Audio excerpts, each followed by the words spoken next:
కేవలం 7,999K up to 10 kgs వరకు బరువు తగ్గి అధిక బరువు నుంచి వచ్చే ప్రధాన సమస్యలను దూరం చేసుకోండి. టాలీవుడ్ ఫ్లాప్ బ్యూటీస్ కి కోలీవుడ్ ఫ్లాట్ అయిందా? డెబ్యూలో తడబడ్డా కూడా ఆఫర్స్ ఇచ్చి ఎంకరేజ్ చేస్తోందా? కెరియర్లో ఒక్క హిట్ కూడా చూడని గ్లామర్ బ్యూటీకి శివకార్తికేయన్ ఛాన్స్ ఇచ్చాడా? తమిళ తంబిలకు చేరువయ్యేందుకు ప్రయత్నిస్తున్న ఆ ఫెయిల్యూర్ భామలెవరో ఓ లుక్కిద్దామా? ఫ్లాప్ బ్యూటీస్ శ్రీలీల, భాగ్యశ్రీ బోర్సెలకు టాలీవుడ్ లో పెద్దగా ఆఫర్స్ లేకపోయినా కాలీవుడ్ ఈ భామలకు రెడ్ కార్పెట్ పరుస్తుంది. కాలీవుడ్ డెబ్యూ ఫిల్మ్స్ కాంతా, పరాశక్తితో తడబడ్డా ఈ ఇద్దరు భామలు చూపించిన పర్ఫార్మెన్స్ కు ఫిదా అయిపోయారు తమిళ తంబిలు.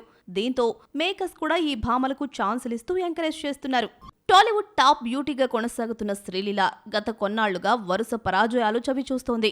యంగ్ బాయ్స్ తో జతకట్టినా, స్టార్స్ తో రొమాన్స్ చేస్తున్నా వర్కౌట్ కావట్లేదు. ఆల్మోస్ట్ తెలుగులో ఆఫర్స్ నిల్. బాలీవుడ్ లో ఎంట్రీ ఇద్దాము అంటే ఆ మూవీ ఎప్పుడు ఫినిష్ అవుతుందో క్లారిటీ లేదు. ఇక ఆమెకు తమిళమే దిక్కైంది. పరాశక్తిలో డీ గ్లామర్ రోల్స్ తో మెప్పించిన కిసిక్కి బ్యూటీకి ధనుష్ 55వ మూవీలో ఛాన్స్ దక్కింది. అలాగే అజిత్ నెక్స్ట్ సినిమాకు హీరోయిన్ గా ఫిక్స్ అయినట్లు సమాచారం. కెరీర్ లో ఇప్పటి వరకు ఒక్కటంటే ఒక్క హిట్ కూడా చూడని Bhagyashri Borse Tollywood movie Lenin last hope గా మారింది అనుకుంటున్న టైంలో కాలీవుడ్ లో క్రేజీ ఆఫర్ దక్కింది. శివకార్తికేయన్ సియోన్ మూవీలో హీరోయిన్ గా ఫిక్స్ అయింది గ్లామర్ బ్యూటీ. తాయి కిళవితో ప్రూవ్ చేసుకున్న శివకుమార్ మురుగేసన్ ఈ మూవీకి దర్శకుడు. కమల్ హాసన్ నిర్మాత.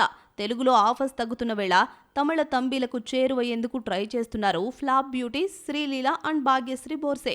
ఇక్కడ దక్కని సక్సెస్ అక్కడైనా దక్కుతుందేమో, లెట్స్ వెయిట్.